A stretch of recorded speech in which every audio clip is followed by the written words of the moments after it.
지난 시즌 토트넘의 실패는 수비수들의 호로쇼 지분이 크지만 미드필더인 벤탄쿠르가 다치면서 공격적으로 패스를 넣어줄 선수가 없어졌다는 점도 매우 컸습니다. 벤탄쿠르는 전방 십자인대 파열로 빠르면 올해 9월은 돼야 회복이 완료될 것으로 보이는데요. 공격적인 축구를 지향한다는 포스테코글루 감독의 스타일상 벤탄쿠르가 제대로 회복하기만 하면 다시 중용될 수 있습니다. 벤탄쿠르의 쾌유를 바라면서 그의 이야기를 한번 알아보겠습니다. 벤탄쿠르는 사랑하는 어머니를 불과 4살의 여였습니다. 어린 아이였던 벤탄쿠르는 어머니의 죽음에 큰 충격을 받았고 이후 어머니의 모습을 문신으로 새겨서 수호천사라고 여기고 있다는데요. 벤탄쿠르가 선호하는 등번호 30번은 어머니의 생일을 상징한다고 합니다. 그만큼 벤탄쿠르는 어머니를 사랑하고 매우 중요하게 여겼던 거겠죠. 이후에 벤탄쿠르의 아버지인 로베르토는 아르헨티나 출신의 세실리아와 재혼했는데 다행히도 벤탄쿠르와 그의 남동생은 세실리아를 가족으로 잘 받아들였습니다. 세실리아는 어머니의 역할을 하면서 그들을 잘 돌봐주었고요. 벤탄쿠르는 어렸을 때부터 이미 축구에 빠져있는 상태였는데 매년 생일만 되면 그의 부모님이 아름다운 축구 케이크를 선물해줬습니다. 어쩌면 벤탄쿠르는 태어날 때부터 선천적으로 축구를 잘할 운명이었습니다.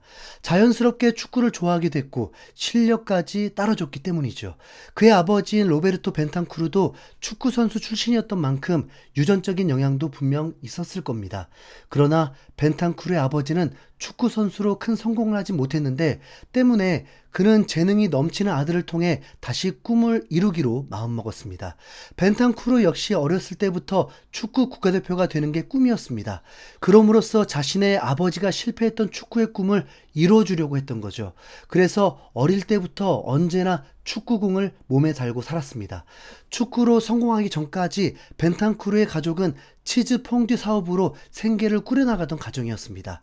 유벤투스에 입단한 뒤에도 벤탄쿠르는 얼마간 가족 사업을 거들면서 아버지와 새 어머니를 도와줬다는데요. 유벤투스는 세레이의 명문인 만큼 입단한 것만으로도 어느 정도 성공한 건데 여전히 퐁듀 가게의 일손을 도울 정도로 상당히 겸손한 성격의 벤탄쿠르입니다. 벤탄쿠르의 축구 열정을 알아본 그의 아버지는 지원을 아끼지 않았는데 일단 동네 축구팀부터 가입시켰습니다. 참고로 그 축구팀의 감독이 바로 벤탄쿠르의 아버지였습니다.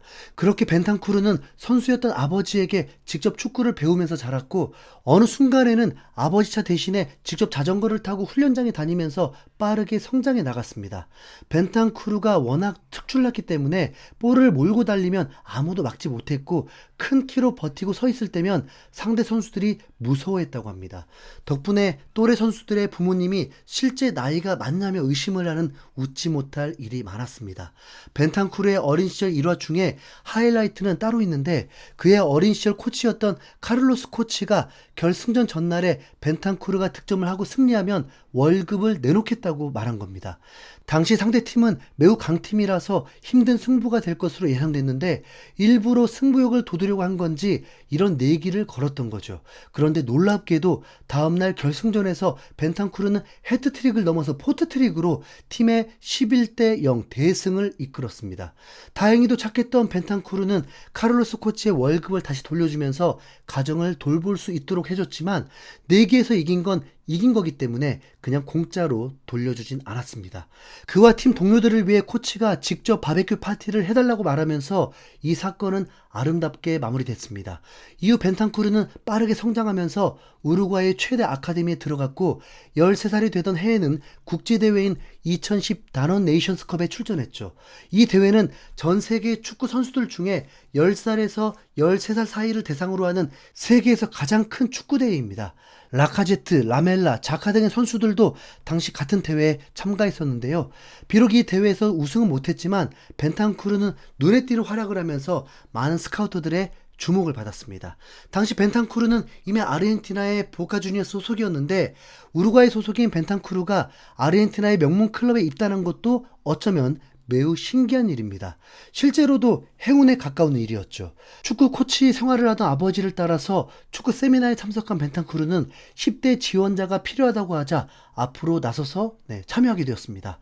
당시 세미나를 진행하던 사람이 보카 주니어스에서 오래 선수 생활을 한 호라시오 안셀미 교수였는데, 세미나에서 벤탄쿠르가 자원하면서 그의 눈에 띄게 된 겁니다. 안셀미 교수는 어린 선수들을 대상으로 평가를 해주려고 불렀던 건데, 벤탄쿠르는 그가 요구한 모든 걸 해내면서 안셀미 교수를 깜짝 놀래켰습니다. 결국 모든 시범이 끝나고 안셀미 교수는 벤탄쿠르를 향해서 이런 평가를 내렸습니다. 이 소녀는 다이아몬드다. 그는 아르헨티나 일부 리그 팀에서 훈련받을 가치가 있다. 이 말은 세미나에 모인 사람들은 물론 벤탄쿠르의 가족들까지 놀라게 했고, 안셀미 교수는 리포트까지 작성해서 보카 주니어스에 제출했다고 하네요. 벤탄쿠르는 이런 기묘한 인연 끝에 보카 주니어스에 입단하게 됐고요. 벤탄쿠르는 성인팀 데뷔 이후에 팀의 리그 2연속 우승에 핵심적인 역할을 소화하면서 중요한 선수로 자리를 잡았습니다. 그런데 마침 2015년 유벤투스가 챔스 결승에서 패배하면서 테베즈가 고향을 그리워하기 시작했고, 자신의 친정팀인 보카 주니어스에서 은퇴하고 싶다는 뜻을 밝혔죠. 그래서 유벤투스와 보카 주니어스에는 테베즈를 보카 주니어스로 보내는 대신 벤탄쿠르에 대한 우선 협상권을 쥐고 상호 계약을 맺게 됩니다. 이때 얻은 우선 협상권으로 유벤투스는 17-18 시즌부터 벤탄쿠르를 데려올 수 있게 되죠. 그 전에는 보카로 복귀한 테베즈와 함께 우승을 하기도 했습니다. 유벤투스로 이적한 벤탄쿠르는 사리 감독의 지휘 아래에서 상당히 중용받는 모습이었는데, 이때만 하더라도 유벤투스에서 미래가 창창한 선수였습니다. 그러나 2020년이 되면서 감독이 피를로로 교체된 순간부터 내리막을 걷기 시작하는데요. 익숙했던 공격적인 역할 대신에 다소 수비적인 역할을 부여받으면서 많이 헤매는 모습을 보여줬습니다. 사실 유벤투스라는 팀 자체가 피를로 부임 후에 많이 흔들리면서 그동안 이어오던 연속 리그 우승도 이때 끊어지게 됐습니다. 벤탄쿠르도 유벤투스에 합류한 뒤에 3시즌 연속으로 리그 우승은 물론 2번의 코파 이탈리아 우승으로 트로피는 충분히 들었던 상황이고요.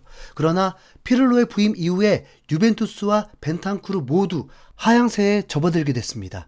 다음 시즌 2020-2021 시즌에는 결국 피를로가 경질되고 알레그리 감독이 새로 부임했는데, 새 감독 밑에서도 벤탄쿠르는 오락가락하는 모습이었습니다.